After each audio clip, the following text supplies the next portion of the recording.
R V ಕಾಲೇಜಿನ ಪ್ರಾಧ್ಯಾಪಕರ ಅಮಾನತ್ತಿನ ಹಿಂದಿನ secret drama. ತನ್ನ ಹೆಸರನ್ನೇ ಸುಳ್ಳು ಹೇಳಿದ ಪ್ರಿನ್ಸಿಪಾಲ್ ಅಸಲಿ ಹಿನ್ನೆಲೆ ಏನು ಗೊತ್ತಾ?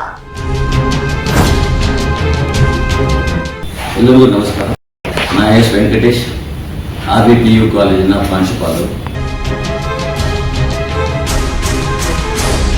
ರಾಜೀನಾಮೆ ಕೊಟ್ಟು ಬಂದ ನಂತರ ಈ ಪ್ರಾಧ್ಯಾಪಕರಿಗೆ ಕನ್ನಡ ನೆನಪಾಯಿತೆ. ಕನ್ನಡಕ್ಕೆ ತುಂಬಾ ಗೌರವ ಕೊಡುವಂತಹ ಜಂಟಿ ಕಾರ್ಯದರ್ಶಿಗೂ ನಾನು ಈ ಮೂಲಕ ತುಂಬಾ ಧನ್ಯವಾದಗಳನ್ನು ಕೊಡ್ತೀನಿ. ಅಂತಿಮವಾಗಿ ಕನ್ನಡಕ್ಕೆ ನ್ಯಾಯ ಸಿಗ್ತಾ? ಯಾರ ಬೇಳೆ ಬೆಂದಿದ್ದು ಗೊತ್ತಾಯ್ತಾ? ಬೆಂಗಳೂರಿನ RVPU ಕಾಲೇಜಿನ ಸೌತ್ ಕ್ಯಾಂಪಸ್ನಲ್ಲಿ 2-3 ದಿನಗಳಿಂದ ನಡೆದ ಬೆಳವಣಿಗೆಗಳನ್ನ ನೀವು ಗಮನಿಸಿರಬಹುದು. ಇದೇ RV ಕಾಲೇಜಿನ ರೂಪೇಶ್ ಪುತ್ತೂರು ಅನ್ನೋ ಪ್ರಾಧ್ಯಾಪಕರು ಇದ್ದಕ್ಕಿದ್ದ ಹಾಗೆ ಸಾಮಾಜಿಕ ಜಾಲತಾಣದಲ್ಲಿ ಬಂದು ಕನ್ನಡ ಪಾಠ ಮಾಡಿದ್ದಕ್ಕಾಗಿ ನನ್ನನ್ನು ಕಾಲೇಜಿನಿಂದ ಸಸ್ಪೆಂಡ್ ಮಾಡಿದ್ದಾರೆ, ಬೆದರಿಕೆ ಹಾಕಿ ನನ್ನಿಂದ ರಾಜೀನಾಮೆ ಪಡ್ಕೊಂಡಿದ್ದಾರೆ ಅಂತ ತಾನೊಬ್ಬ ಮಹಾನ್ ಕನ್ನಡ ಪ್ರೇಮಿ ಅನ್ನೋ ಹಾಗೆ ಮಾತಾಡಿದ್ರು. ಹೇಳಿದ್ರೆ RVA ಇನ್ನೊಂದು ಬ್ರಾಂಚ್ ಅಲ್ಲಿ ನನ್ನ ಮಗು PUC ಸೆಕೆಂಡ್ ಇಯರ್ ಆಗಿದ್ರಿಂದ ನನ್ನ ಮಗನ ಸರ್ಟಿಫಿಕೇಟ್ ಇದೆಲ್ಲ ಇವರು ಕೊಡಲ್ಲ ಅಂತ ಹೇಳಿ ಭಯಪಡಿಸಿದ ಕಾರಣ ಒಬ್ಬ ತಂದೆ ಆಗಿದ್ರಿಂದ ನಾನು ಮೊದಲು ಸೈನ್ ಹಾಕಿ ಬಂದೆ.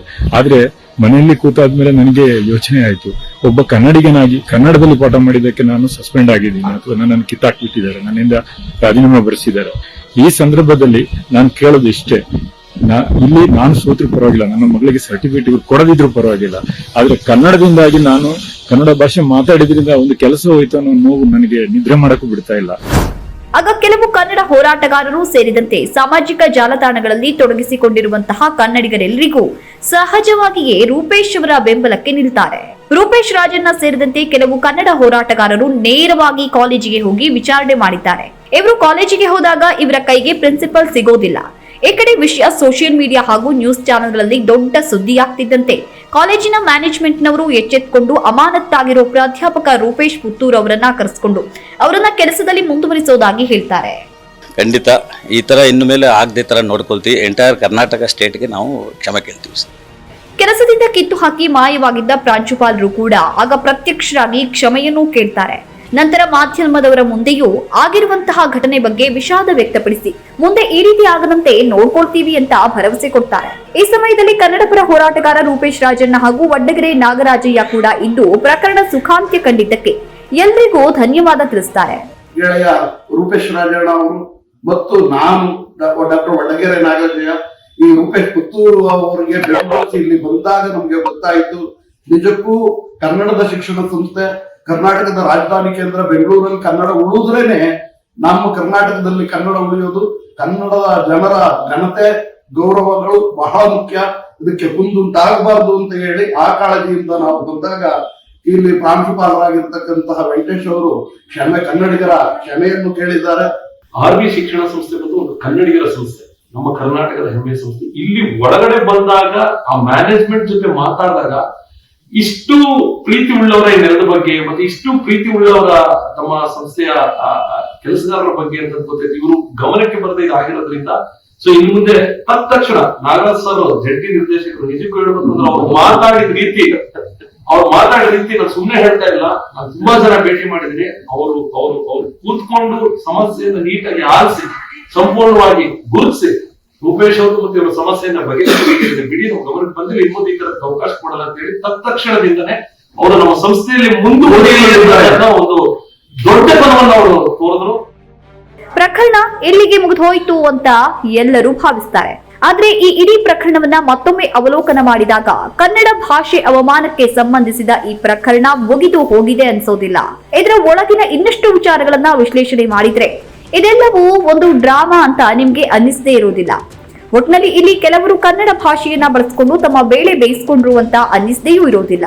ಯಾವ ಭಾಷೆಯ ಕಾರಣಕ್ಕೆ ಈ ಪ್ರಕರಣ ದೊಡ್ಡ ಸುದ್ದಿಯಾಗಿತ್ತೋ ಕೊನೆಗೆ ಅವರವರಿಗೆ ಬೇಕಾದ ಫೇವರ್ ಪಡೆದುಕೊಂಡು ಪ್ರಕರಣ ಮುಗಿಸೋ ಹೊತ್ತಿಗೆ ಕನ್ನಡ ಭಾಷೆ ಗೌಣವಾಗಿದ್ದು ಈ ಪ್ರಕರಣದ ದುರಂತ.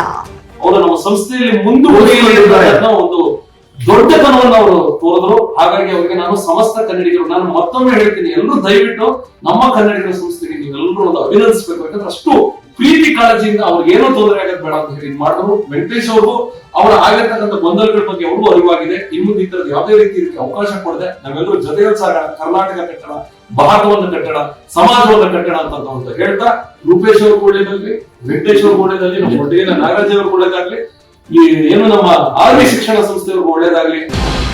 ಕೆಲಸ ಕಳೆದುಕೊಂಡಂತಹ ಪ್ರಾಧ್ಯಾಪಕ ರೂಪೇಶ್ ಪುತ್ತೂರು ಅವರಿಗೂ ಕೆಲಸ ವಾಪಸ್ಸು ಸಿಕ್ತಿದ್ದ ಹಾಗೆ ಕನ್ನಡಕ್ಕಾದ ಅವಮಾನ ಮರೆತೇ ಹೋಗುತ್ತೆ. ಅವರು ಆರೋಪ ಮಾಡಿದ್ದೇ ಕನ್ನಡ ಪಾಠ ಮಾಡಿದ್ದಕ್ಕಾಗಿ ಕೆಲಸದಿಂದ ತೆಗೆದುಹಾಕಿದ್ರು ಅಂತ. ಆದ್ರೆ ಕೆಲಸ ವಾಪಸ್ ಸಿಕ್ಕಿದ ಮೇಲೆ ಕನ್ನಡದ ವಿಚಾರ ಲೆಕ್ಕಕ್ಕಿಲ್ಲದೆ ಹೋಯ್ತು.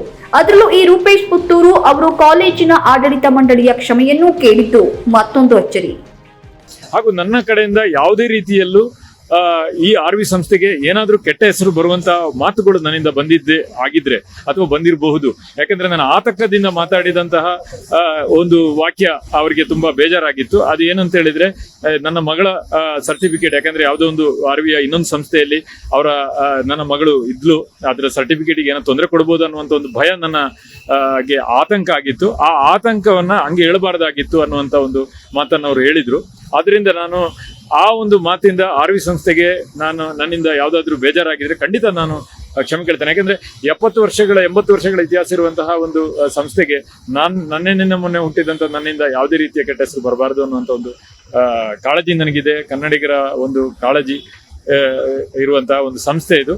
ಬೇರೆ ಕಾಲೇಜಿನಲ್ಲಿ ಓದ್ತಾ ಇದ್ದ ತನ್ನ ಮಗಳ ಸರ್ಟಿಫಿಕೇಟ್ ಕೊಡೋದಿಲ್ಲ ಅಂತ ಪ್ರಾಂಶುಪಾಲರು ಹೆದರಿಸಿ ರಾಜೀನಾಮೆ ಬರೆಸ್ಕೊಂಡ್ರು ಅಂತ ರೂಪೇಶ್ ಪುತ್ತೂರ್ ನೇರವಾಗಿ ಆಪಾದನೆ ಮಾಡಿದ್ರು.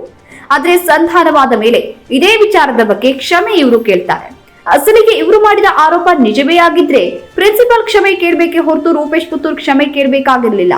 ಕ್ಷಮೆ ಕೇಳಿದ್ದಾರೆ ಅಂದ್ರೆ ಈ ಪ್ರಾಧ್ಯಾಪಕರು ಮಾಡಿದ ಆರೋಪವೇ ಸುಳ್ಳಾಗಿರ್ಬೇಕು. ಸತ್ಯ ಹೇಳಿದ್ದಕ್ಕಾಗಿ ಯಾರು ಕ್ಷಮೆ ಕೇಳೋ ಅಗತ್ಯ ಬರೋದಿಲ್ಲ. ಅದರಲ್ಲೂ ಒಬ್ಬ ಶಿಕ್ಷಕರಾಗಿ ಸತ್ಯ ಹೇಳಿದ್ದಕ್ಕೆ ಕ್ಷಮೆ ಕೇಳಿದ್ರೆ ಅವರು ಆ ವೃತ್ತಿಗೆ ಅರ್ಹರಾಗೋದಕ್ಕೆ ಸಾಧ್ಯವೇ ಇಲ್ಲ. ಇದನ್ನ ಗಮನಿಸಿದ್ರೆ ಈ ಪ್ರಾಧ್ಯಾಪಕರು ಕುಕ್ಕರ್ಗೆ ಹಾಕಿದ ಬೇಳೆ ಬೇಯೋ ತನಕ ಮಾತ್ರ ಕನ್ನಡದ ಶಿಳ್ಳೆ ಹೊಡೆದ ಹಾಗೆ ಕಂಡ್ರೆ ಆಶ್ಚರ್ಯವೇನೂ ಇಲ್ಲ. ಏನು ಈ ಪ್ರಕರಣವನ್ನ ಸೂಕ್ಷ್ಮವಾಗಿ ಗಮನಿಸಿದ್ರೆ ಈ ಅಮಾನತು ಕೇವಲ ಒಂದು ದಿನದ ಘಟನೆಗೆ ಸಂಬಂಧಿಸಿದ್ದಲ್ಲ ಅನ್ನೋದು ಗಮನಕ್ಕೆ ಬಾರದೇ ಇರುವುದಿಲ್ಲ. ನಿಮ್ಗೆಲ್ಲ ಗೊತ್ತಿರೋ ಹಾಗೆ ತರಗತಿಯಲ್ಲಿ ಒಬ್ಬ ವಿದ್ಯಾರ್ಥಿ ಕನ್ನಡದಲ್ಲಿ ಪ್ರಶ್ನೆ ಕೇಳಿದ್ದಕ್ಕೆ ನಾನು ಕನ್ನಡದಲ್ಲಿ ಉತ್ತರ ಕೊಟ್ಟೆ. ಇದನ್ನ ಮತ್ತೊಬ್ಬ ವಿದ್ಯಾರ್ಥಿನಿ ಪ್ರಶ್ನೆ ಮಾಡಿದ್ರಿಂದ ವಾದ ಉಂಟಾಗಿತ್ತು. ಇಂಗ್ಲಿಷ್ ಮೀಡಿಯಂ ಕಾಲೇಜಿನಲ್ಲಿ ಕನ್ನಡ ಮಾತಾಡಿದ್ದೇ ಅಪರಾಧ ಅಂತ ಪ್ರಿನ್ಸಿಪಲ್ ಅನ್ನ ಕೆಲಸದಿಂದ ತೆಗೆದು ಹಾಕಿದ್ರು ಅಂತ ಇದೇ ರೂಪೇಶ್ ಪುತ್ತೂರ್ ತಮ್ಮ ಮೊದಲ ವಿಡಿಯೋದಲ್ಲಿ ಗೋಳಾಡಿದ್ರು. ಒಬ್ಬ ಕನ್ನಡಿಗನಾಗಿ ಕನ್ನಡದಲ್ಲಿ ಪಾಠ ಮಾಡಿದ್ದಕ್ಕೆ ನಾನು ಸಸ್ಪೆಂಡ್ ಆಗಿದ್ದೀನಿ ಅಥವಾ ನನ್ನನ್ನು ಕಿತ್ತಾಕ್ಬಿಟ್ಟಿದ್ದಾರೆ, ನನ್ನಿಂದ ರಾಜೀನಾಮೆ ಬರೆಸಿದ್ದಾರೆ. ಈ ರೀತಿ ಇನ್ನೊಬ್ಬ ಕನ್ನಡಿಗನಿಗೆ ಈ ರೀತಿ ಆಗಬಾರದು. ಕನ್ನಡ ನಾಡಲ್ಲಿ ಕನ್ನಡ ಮಾತಾಡಕ್ಕೆ ಭಯಪಡುವಂತಹ ಒಂದು ಸ್ಥಿತಿ ಆಗೋಗಿದೆ. ಇದಕ್ಕೆ ನನ್ನ ಹತ್ರ ವಿಡಿಯೋಗಳು ಅಥವಾ ಸಾಕ್ಷಿಗಳು, ಈ ಕಾಲೇಜ್ನಲ್ಲಿರುವ CCTV ಕ್ಯಾಮೆರಾಗಳನ್ನು ನೀವು ಪರಿಶೋಧನೆ ಮಾಡಿದ್ರೆ ನಿಮ್ಗೆ ನಿಜ ಅರ್ಥ ಆಗುತ್ತೆ. ಆದ್ರೆ ಕೊನೆಯಲ್ಲಿ ಮಾಧ್ಯಮಗಳ ಮುಂದೆ ಪ್ರಿನ್ಸಿಪಾಲ್ರು ಮಾತನಾಡುವಾಗ ರೂಪೇಶ್ ಅವರನ್ನ ಕೆಲಸದಿಂದ ತೆಗೆಯೋದಕ್ಕೆ ಇದೊಂದೇ ಕಾರಣ ಅಲ್ಲ ಅಂತ ಹೇಳ್ತಾರೆ. ಬೇರೆ ಕಾರಣಗಳೇನು ಅಂತ ನೇರವಾಗಿ ಹೇಳದೇ ಇದ್ರು ಈ ಪ್ರಿನ್ಸಿಪಲ್ ಹಾಗೂ ಪ್ರಾಧ್ಯಾಪಕರ ನಡುವೆ ಮೊದಲೇ ಬೇರೆ ಕಾರಣಗಳಿಗೆ ಮನಸ್ತಾಪ ಇತ್ತು ಅನ್ನೋದಂತೂ ಅರ್ಥ ಆಗುತ್ತೆ. ಸರ್, ಇದು ಗೊತ್ತಿಲ್ಲದೆ ಏನೋ ಒಂದು ವಿಚಾರ ಆಗಿತ್ತು. ಓಕೆ, ಗೊಂದಲದಿಂದ ನಾವು ಅರ್ಥ ಮಾಡಿಸಿ ಈಗ ನಾವು ಅರ್ಥ ಆಗಿದೆ, ಈ ಥರ ಆಗಬಾರ್ದಿತ್ತು, ಇದು ಆಗ್ಬಿಟ್ಟಿದೆ, ಅದಕ್ಕೆ ನಾವು ಕ್ಷಮೆ ಕೇಳ್ತಾ ಇದೀವಿ ಸರ್. ಇಲ್ಲ ಸರ್, ಅಲ್ಲಿ ಅದು ಮುಂಚೆ ಬೇರೆ ಹಲವಾರು ವಿಚಾರ ಆಗಿದೆ. ಸ್ವಲ್ಪ ಮಕ್ಕಳಿಗೆ ಅರ್ಥ ಆಗದೆ ಪಾಠ ಅರ್ಥ ಆಗದೆ ಸರ್ಗೂ ಮಾತಾಡಿದ್ವಿ. ಇನ್ಮೇಲೆ ಸರ್ ಹೇಳಿದ್ದಾರೆ, ಇನ್ಮೇಲೆ ಸರ್ ನಾವು ಅರ್ಥ ಆಗ್ದಂಗೆ ಪಾಠ ಮಾಡ್ತೀವಿ, ಇದನ್ನು ಇದು ಮಾಡ್ತೀವಿ ಸರ್. ಪ್ರಿನ್ಸಿಪಲ್ ಪ್ರಕಾರ ಈ ಮೊದಲು ಸಾಕಷ್ಟು ಬಾರಿ ವಿದ್ಯಾರ್ಥಿಗಳು ಈ ಪ್ರಾಧ್ಯಾಪಕರ ವಿರುದ್ಧ ದೂರು ಕೊಟ್ಟಿದ್ರು. ಯಾವಾಗ ಪ್ರಾಧ್ಯಾಪಕ ರೂಪೇಶ್ ಪುತ್ತೂರು ಅವರು ಕೈಯಲ್ಲಿ ಕನ್ನಡದ ಗುರಾಣಿ ಹಿಡ್ಕೊಂಡ್ರು ಆಗ ಇಡೀ ಪ್ರಕರಣದ ಚಿತ್ರಣವೇ ಬದಲಾಗೋಯ್ತು. ಯಾರ್ಯಾರದೋ ವೈಯಕ್ತಿಕ ಸ್ವಾರ್ಥಕ್ಕೆ ಇಲ್ಲಿ ಕನ್ನಡ ಕೂಡ ಬಲಿಯಾಯ್ತು ಅಂದ್ರೆ ತಪ್ಪಾಗ್ಲಿಕ್ಕಿಲ್ಲ. ಇನ್ನು ಸನ್ಮಾನ್ಯ ಪ್ರಿನ್ಸಿಪಾಲ್ ವಿಚಾರಕ್ಕೆ ಬರುವುದೇ ಆದ್ರೆ ಇವರು ಬೇರೆ ಏನೇನೋ ಸುಳ್ಳು ಹೇಳಿದ್ದಾರೋ ಗೊತ್ತಿಲ್ಲ. ಆದ್ರೆ ಈ ವ್ಯಕ್ತಿ ಸಂಧಾನ ಮಾಡಿಕೊಳ್ಳುವಾಗ ಮಾಧ್ಯಮದವರ ಮುಂದೆ ಕ್ಷಮೆ ಕೇಳುವಾಗ ಪದೇ ಪದೇ ತನ್ನ ಹೆಸರನ್ನೇ ಸುಳ್ಳು ಹೇಳಿದ್ದು ಯಾಕೆ ಅನ್ನೋದು ಕನ್ನಡಿಗರು ಯೋಚನೆ ಮಾಡಬೇಕಾದಂತಹ ವಿಚಾರ. ಎಲ್ಲರಿಗೂ ನಮಸ್ಕಾರ. ನಾನು ಎಸ್ ವೆಂಕಟೇಶ್, RVPU ಕಾಲೇಜಿನ ಪ್ರಾಂಶುಪಾಲ. ಇವರು ಪರಿಚಯ ಮಾಡಿಕೊಳ್ಳುವಾಗ ತನ್ನ ಹೆಸರು ವೆಂಕಟೇಶ್ ಅಂತ ಮಾತ್ರ ಹೇಳ್ಕೊಳ್ತಾರೆ. ಆದ್ರೆ ಇವರ ಅಸಲಿ ಹೆಸರು ಇಲ್ಲಿದೆ ನೋಡಿ.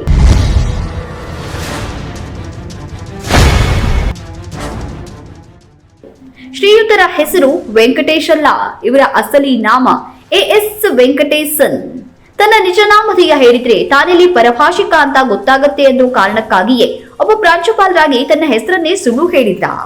ಅಥವಾ ಒಬ್ಬ ಪರಭಾಷೆಯ ವ್ಯಕ್ತಿಯಾಗಿ ಕನ್ನಡ ಪಾಠ ಮಾಡಿದ್ದಕ್ಕೆ ಕನ್ನಡ ಭಾಷೆಯ ಪ್ರಾಧ್ಯಾಪಕರನ್ನ ಸಸ್ಪೆಂಡ್ ಮಾಡಿದ್ದು ಅಂತಾದ್ರೆ ವಿವಾದ ದೊಡ್ಡದಾಗತ್ತೆ ಅಂತ ಸುಳ್ಳು ಹೇಳಿದ್ರ? ಅಥವಾ ನಿಜಕ್ಕೂ ಪರಭಾಷಿಕನಾದ ಕಾರಣಕ್ಕೆ ಕನ್ನಡದ ಮೇಲಿನ ದ್ವೇಷದಿಂದ ಅಧ್ಯಾಪಕರ ಕೆಲಸವನ್ನ ಕಿತ್ಕೊಂಡ್ರ? ಜೊತೆಗೆ ತನ್ನ ಹೆಸರು ವೆಂಕಟೇಶನ್ ಅಂತ ಗೊತ್ತಾದ್ರೆ ತನ್ನ ಮೂಲ ಗೊತ್ತಾಗತ್ತೆ ಅಂತ ವೆಂಕಟೇಶನ್ ಮೂಲ ನಾಮವನ್ನ ಮುಚ್ಚಿಟ್ರ ಅನ್ನೋದು ಮತ್ತಷ್ಟು ಅನುಮಾನಕ್ಕೆ ಕಾರಣವಾಗುವಂತಹ ಪ್ರಶ್ನೆಗಳು. ಹೋಗ್ಲಿ, ಇವರು ಭಯದಿಂದ ಹೆಸರನ್ನ ಮುಚ್ಚಿಟ್ರು ಅಂತಾನೆ ಇಟ್ಕೊಳ್ಳೋಣ.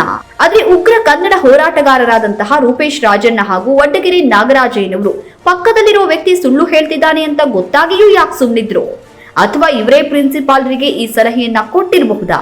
ಯಾಕೆಂದ್ರೆ ರೂಪೇಶ್ ರಾಜಣ್ಣ ಹಾಗೂ ವಡ್ಡಗೆರೆ ನಾಗರಾಜಯ್ಯ ಅವರು ಕೊನೆಯಲ್ಲಿ ಅಗತ್ಯಕ್ಕಿಂತ ಹೆಚ್ಚಾಗಿ ಕಾಲೇಜಿನ ಆಡಳಿತ ಮಂಡಳಿಯನ್ನ ಹೊಗಳಿದ್ದು ಕೊಂಚ ಆಶ್ಚರ್ಯವನ್ನ ಉಂಟು ಮಾಡದೇ ಇರುವುದಿಲ್ಲ. ಇನ್ನು ಪ್ರಾಧ್ಯಾಪಕರಿಗೆ ಕೆಲಸವನ್ನ ಕೊಡಿಸುವುದಷ್ಟೇ ಇವರ ಹೋರಾಟ ಆಗಿದ್ರೆ ಅದು ಅಪೂರ್ಣವೇ ಸರಿ. ಮ್ಯಾನೇಜ್ಮೆಂಟ್ ಜೊತೆ ಮಾತಾಡಿದಾಗ ಇಷ್ಟು ಪ್ರೀತಿ ಉಳ್ಳವರ ಈ ನೆಲದ ಬಗ್ಗೆ ಮತ್ತೆ ಇಷ್ಟು ಪ್ರೀತಿ ಉಳ್ಳವರ ತಮ್ಮ ಸಂಸ್ಥೆಯ ಕೆಲಸಗಾರರ ಬಗ್ಗೆ, ಯಾಕೆಂದ್ರೆ ಪರಭಾಷಿಕ ಪ್ರಾಂಶುಪಾಲನೊಬ್ಬ ಕನ್ನಡ ಅಧ್ಯಾಪಕರನ್ನ ಕರ್ನಾಟಕದ ರಾಜಧಾನಿಯಲ್ಲಿಯೇ ಕೆಲಸದಿಂದ ತೆಗೀತಾನೆ ಅಂದ್ರೆ, ಅದು ಕನ್ನಡ ಮಾತಾಡಿದ್ದಕ್ಕಾಗಿ ಸಸ್ಪೆಂಡ್ ಮಾಡ್ತಾನೆ ಅಂದ್ರೆ ಮೊದಲು ಆತನನ್ನ ಕೆಲಸದಿಂದ ತೆಗೆಸಿದ್ರೆ ಮಾತ್ರ ಅದು ಕನ್ನಡದ ಹೋರಾಟವಾಗುತ್ತೆ. ಕನ್ನಡ ನಾಡಲ್ಲಿ ಕನ್ನಡ ಭಾಷೆಯಲ್ಲಿ ಪಾಠ ಮಾಡಿದ್ದಕ್ಕೆ ಒಬ್ಬ ಪರಭಾಷಿಕ ವ್ಯಕ್ತಿ ಕೆಲಸದಿಂದ ಕಿತ್ತ ಹಾಕ್ತಾನೆ ಅಂದ್ರೆ ಅದು ಪಕ್ಕದಲ್ಲಿ ಕೂರಿಸಿಕೊಂಡು ಸಂಧಾನ ಮಾಡ್ಕೊಳ್ಳೋ ತಪ್ಪಂತೂ ಅಲ್ವೇ ಅಲ್ಲ. ರೂಪೇಶ್ ರಾಜಣ್ಣ ಹಾಗೂ ವಡ್ಡಗೆರೆ ನಾಗರಾಜಯ್ಯನವರು ಇನ್ನೊಮ್ಮೆ ಯೋಚನೆ ಮಾಡಬೇಕು. ಥ್ಯಾಂಕ್ ಯು ಫ್ರೆಂಡ್ಸ್, ನಿಮ್ಮೆಲ್ಲರ ಸಪೋರ್ಟ್ಗೆ ಒಳ್ಳೇದಾಗಿದೆ. ಶಿಕ್ಷಣ ಸಂಸ್ಥೆ ಕಡೆಯಿಂದ ಒಳ್ಳೇದಾಗಿದೆ. ಸೊ ನಾಗರಾಜ್ ಸರ್ ಎಲ್ರಿಗೂ ಒಳ್ಳೇದಾಗ್ಲಿ. ನಿಮ್ಮೆಲ್ಲರ ಸಪೋರ್ಟ್ಗೆ ನಾವು ಎಷ್ಟು ಅದೇ ಜೊತೆ ನನ್ನ ಜೊತೆ ವಡ್ಡಗೆರೆ ನಾಗರಾಜ್ ಸರ್ ಓಡ್ಕೊಂಡ್ ಬಂದಂತ ವ್ಯಕ್ತಿ. ಎಲ್ಲರಿಗೂ ನಮಸ್ಕಾರ. ಇವತ್ತು ಕನ್ನಡ ಮನೆಗೆ ಒಂದು ಕನ್ನಡ ಅಕ್ಷರಗಳಿಗೆ ಸಂದಂತ ಒಂದು ಗೌರವ ಇದು. ನಮ್ಮ ರೂಪೇಶ್ ಪುತ್ತೂರ್ ಅವರನ್ನ ಈ ಶಿಕ್ಷಣ ಸಂಸ್ಥೆ ಮತ್ತು ಆಧರಿಸಿದ್ದು, ಗೌರವದಿಂದ ನಡೆಸ್ಕೊಂಡಿದ್ದು, ಇದು ಸಮಸ್ತ ಕನ್ನಡಿಗರಿಗೆ ಕನ್ನಡ ಮನೆಗೆ ಸಂದಂತ ಗೌರವ ಅಂತ ನಾನು ಭಾವಿಸ್ತೇನೆ. ಅದಕ್ಕೆ ಗೆಳೆಯನಿಗೋಸ್ಕರ ನಾನು ಬಂದೆ. ರೂಪೇಶ್ ರಾಜಣ್ಣ ಹಾಗೂ ವಡ್ಡಗೆರೆ ನಾಗರಾಜಯ್ಯನವರು ಇನ್ನೊಮ್ಮೆ ಯೋಚಿಸಿ ನೋಡಬೇಕು, ಅಥವಾ ಬೇರೆ ಕನ್ನಡ ಹೋರಾಟಗಾರರು ಇದಕ್ಕೆ ನ್ಯಾಯವನ್ನ ಕೊಡಿಸಬೇಕು. ಇಲ್ಲಿ ಪ್ರಾಧ್ಯಾಪಕರಿಗೆ ನ್ಯಾಯ ಸಿಕ್ಕಿರಬಹುದೇ ಹೊರತು ಕನ್ನಡ ಭಾಷೆಗೆ ಆದಂತಹ ಅವಮಾನಕ್ಕೆ ನ್ಯಾಯ ಸಿಕ್ಕಿಲ್ಲ. ಆ ಪ್ರಾಂಶುಪಾಲರನ್ನ ಕೆಲಸದಿಂದ ತೆಗೆದು ಹಾಕೋ ತನಕ ನೀವು ಆಡಳಿತ ಮಂಡಳಿಗೆ ವಿರುದ್ಧ ಹೋರಾಟವನ್ನ ಮಾಡಬೇಕಾಗಿತ್ತು.